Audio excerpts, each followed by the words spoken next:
technocratic Russian Republic. Can you do this in EU4? Yeah, you can. And today I will show you how. So sit back, relax, and enjoy. I will call this game fun, because I do actually think this time will be less suffering and more fun. So, Novgorod 1444, what do I want to achieve? I want to become the most technologically advanced nation, #1 great power, and I want to become very rich. And I feel like this will not be too hard. The only real challenge we have now is getting the first war done, where we kind of fight for our life, but if we play our cards right, we should have this done easily. And because we need some money to start with, let's start with the estates. I'm kind of unlucky because the missions I get are not really good. The best case scenario is that you get a mission to subjugate Tver, but because I didn't get that and I don't want to forget about it, I will start to fabricate a spy network inside of them.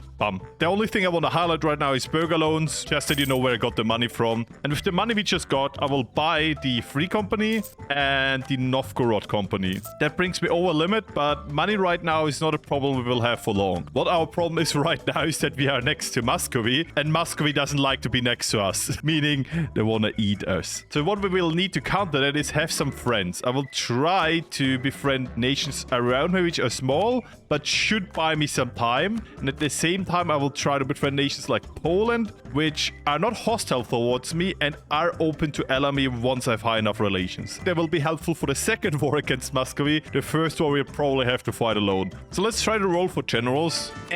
Maybe our leader's better. So, new candidate. As I said, I will go for a military candidate because I want to stay ahead of Miltech. And yes, if you didn't know, Novgorod starts as a republic, so we elect our leaders. We don't just get them. And not any republic, we are a Vish republic. I budgeted, I don't care. Which gives us actually nice bonuses. And because we are a Russian nation, we also have these things here. You will learn to love those. They're amazing. And I just noticed the Polish are already open to an alliance. Okay, we might be able to use them in the first war against the Muscovites. I might have lied to you. I'm so sorry. I never got it this early before. You might ask yourself, now Florius, how do you plan on getting to war with the Muscovites early on because you allied with Poland? Oh, you will be surprised. So, step 1, we will fabricate a claim on Tver. We will consequentially immediately attack them, go in here and try to take out them as fast as possible with all we can. And you might have noticed immediately as I declared this war, the Muscovites did too. We are both in the same war at the same time, with the big difference that I'm sieging everything and he sieges nothing, meaning that I'm the only person getting war score and I will vassalize them. Bam! We are now at war with the Muscovites. I can call in Poland immediately into my defensive war. The Polish are starting to win battles now. That's good. A beautiful first peace treaty, giving me all of these claims now over Muscovy. And as my first reform, I will choose republicanism for ex-republican tradition. Bam. In republics, I always tend to check out my current ruler and see if I want to keep him or not. This ruler is very old and corrupt, so yeah. Wait, free stability? Nah, this can't be a Florius campaign then. Hey, more stability, just have to give up some prestige. It does seem like it could backfire though. But I don't care, that's a problem for future Florius. Hey guys, future Florius here. My actions had consequences. Oh no. Hey, actually not too bad. I still miss my stability point. Because I'm a little bit bored, I will guarantee the independence of Sweden. What is that event that really creeped me out? What is that picture? So truce with the Muscovites expired. Let's go in a second time. The Polish would join again for free. And I would say this time we go in for Moscow itself. Let's go. First idea, there's a lot of things we could take, but I promised a technocratic Russia, so we will go innovative ideas as our first idea. So this might look horrible, but it stops most nations from taking stuff from Muscovy, and that's what I want. So let's do that. We'll also need more support with admin points, but our current leader, which is 633 now, helps a lot in all of this. And this is why I love republics. You can kind of choose when you want to have good leaders and when not. Sweden started the independence war. Yeah, someone could have told me that. I will send one army over, because the other ally is Scotland and England. Wow, the British Isles are united in something. I mean, at the same time, they're also fighting each other. So it's basically just me helping them. Understood. Thank you very much. Having, of course, 2 vassals now allows me to have this beautiful edict, strong duchies, +2 diplomatic relations and less liberty desire. So finally, Sweden demanded their independence. I like how they immediately rivaled me. Wow. Once again, truce with the Muscovites over. Let's go in. Oh yeah, Poland. This is the best situation to call me into a war against all of the hordes. You know what? I actually think this is the one where I want to break my alliance with Poland and start to search for new allies. I really need an admin focus, and I still was on a mill focus, so let's change it over. I really get corruption now because I'm so ahead in mill and not in admin. And trust me, my leader is not the problem. Integrating all of this land very much is. But thanks to inner ideas, technology is at least cheaper now, so that works in my favor. I just noted right now that 𝗥𝘀𝘀𝗀 has no friends and they're currently being annihilated by the Great Horde, so I will go in. They have something I like. Yeah, boy. Byzantine influx, let them come.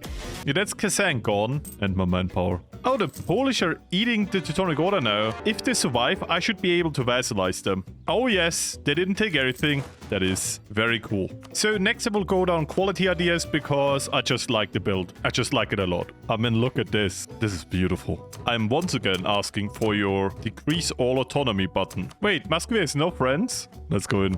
Muscovy, where are you running?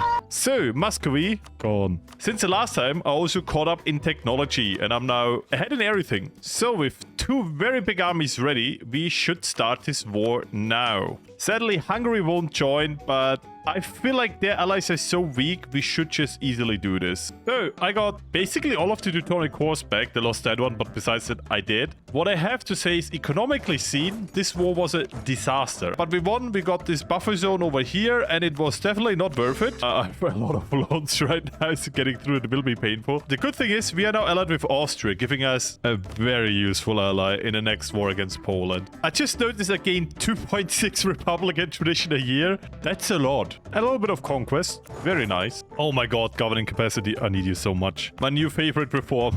Oh yes. This is where the fun begins. Country changes to Russia with new traditions and ambitions. And yes, I will gladly take the new traditions and ambitions. Because now we can start to colonialize Siberia. Nice. And for a third idea, we'll go for trade ideas because, I mean, we are a trade republic, so why not? Seems on point. Fate of the peasantry. We can either enserve the peasants or do not enserve them. Because I'm nice, I will not enserve them. And this will also give us a lot of positive bonuses for modernization and institution spread. This is very cool. Poland-Lithuania is busy. We had the same Meltec. I feel like I have the stronger army now. So I'm gonna risk it and go in. So, very quick war. I mostly just took out some forts though. Okay, I earned 30 ducats again, so I feel like my reforms kind of worked. Next few expansions should be way easier and way nicer. I just gotta pay back the last few loans, then we could just endlessly expand, no problem. Let's go. Vodka of the crown. Less unrest, but ideas are more expensive. And the goods produced, wow. But I feel like I'm gonna go embrace free trade for more trade power and institution spread once again. I wanna stack those modifiers. So Sweden is at war with Denmark. I wanna get a chance to eat some parts of Sweden, so I'm gonna declare a war now. Let's go. Oh my god, we have overrun the Swedish. I guess they're all in Denmark or something because I've seen none of the armies. I have guns. Let's go. Wow, I really catch up in technology now.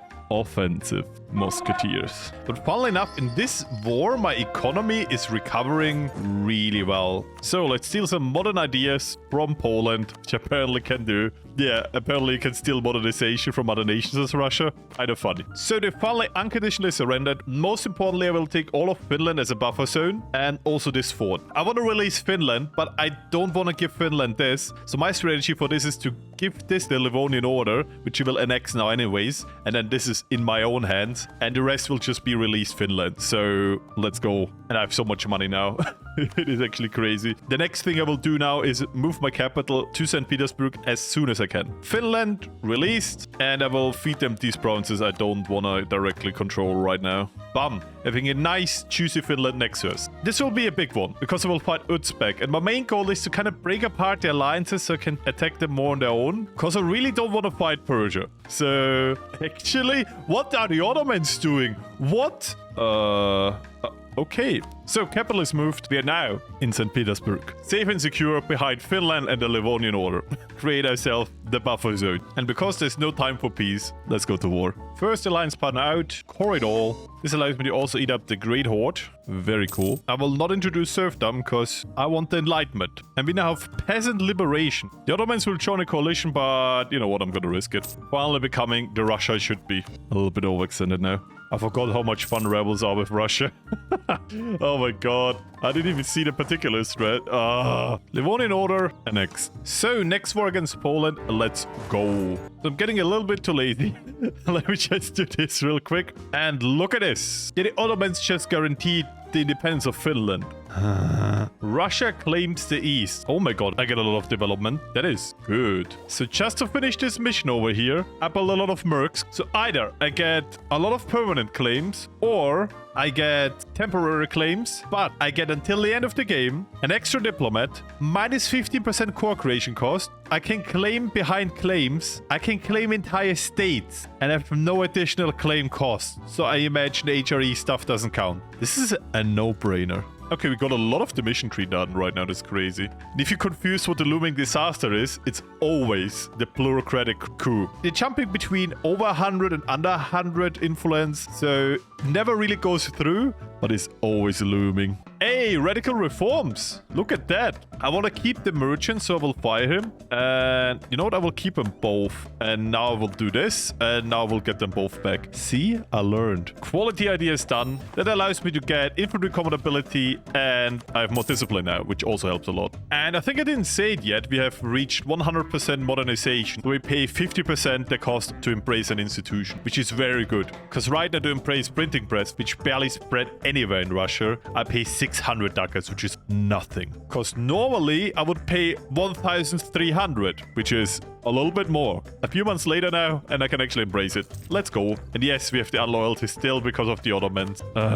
And I also try to improve relations with the Mamluks to get them in an alliance, and they say yes now. Very good. So, some time has passed. I am quite chunky now, and I'm finally at the point where I can afford a huge army. So, I'm starting a very big build-up right now. I got into religious ideas. 100% not a mistake. It is so good. I'm not that deep in yet, but oh my god, it is so good for converting all of this. Otherwise, it would have taken forever. So, trade ideas are done. Let's make some money. Trade efficiency plus 10% and another 15% trade efficiency. That tasted very good. I really love the rework they did with Russia. Honestly, it's way more fun. And I'm greedy again, so I'm gonna take all of this. Nice. Russia gets so many modifiers for coring. It's actually beautiful. Man, I'm starting to look green. And this is while I'm doing all of this here, okay? I'm really ahead of technology. Okay, I've officially achieved #1 world power. But before we can really end this campaign, I have to at least defeat the Ottomans once. Because otherwise this would be a boring game of Russia. I just find it funny how I play Russia. There's like the one game where the Ottomans just do this. Russia green, technology green. They're like 11 years ahead of technology as Russia. This is so nice. The early game is really harsh because you start like that. But later on, you get so strong. And I promise at the end of the game, I will do a time lapse to show how much we have grown as Russia this entire campaign. Because I think that would look really cool. But for now, we have to prepare a war against the Ottomans. The Ottomans just attacked Poland, and I feel like it's our opportunity to attack. This should be an easy war. They do have a lot of manpower, but me too. And you know what? I'm gonna be a bit lazy over here. Just give them all different orders like this. Should hopefully do the job. After the defensive position, let's see. And yes, they're quite good. I think we got this. Yeah, I do think we got this. Hungarians already in Constantinople. What chats? So finish religious ideas, siege ability, and moral damage, plus goods produced modifier and missionary strength. That's really good. I need all of this. All the modifiers I have right now is modifiers I definitely need. So that was a really good build. And if you haven't forgotten, thanks to innovative ideas, this row here is for free. Oh my god, the greenness. I love it. I'm 15 years ahead in every technology. Oh my god. Don't look at my manpower though. They will hopefully die now of decadence. So the next war against them should be easier. And you know what? I didn't do it until now, but for the next 50 years, I will create myself a golden era. Wait, I just noticed. I barely have global trade. I'm enormous. You telling me I'm paying 750? How is it that cheap? I don't care. We have global trade now. Very cool. It's way too cheap. Weather the trouble. And we skip the time of troubles disaster. Okay. A stable empire. We are a stable empire. That's not what I would have described our empire for the longest time. Just be happy you missed most of the unrest. Okay, the Ottomans decided to do this war, so I think it's time to bully the Ottomans again. Let's go. So how are we looking decadence-wise? Ah, very good. Okay, the Ottomans are willing to give in. I have completely annihilated them. And I'm gonna take a lot. Ascension of the Russian middle class. I can either remove everything I did so far and get total serfdom, or get the new middle class. I think I will do the one thing that gives my people more freedom. There you go. And yes, I took the East. Very cool. Also this. This is small Alaska, but it counts, right? And now let's finish off Lithuania. Thank you, Lithuania. Integrated Crimea. I could play even more, but I did all of this in one recording. So yeah, and before I show you the timeline, let me just say thank you for supporting this channel. We reached 4,000 subscribers. Huge goal. If you want to see more content like this, EU4, HOI4, maybe like, subscribe, or don't. I can't force you. Until next time, bye.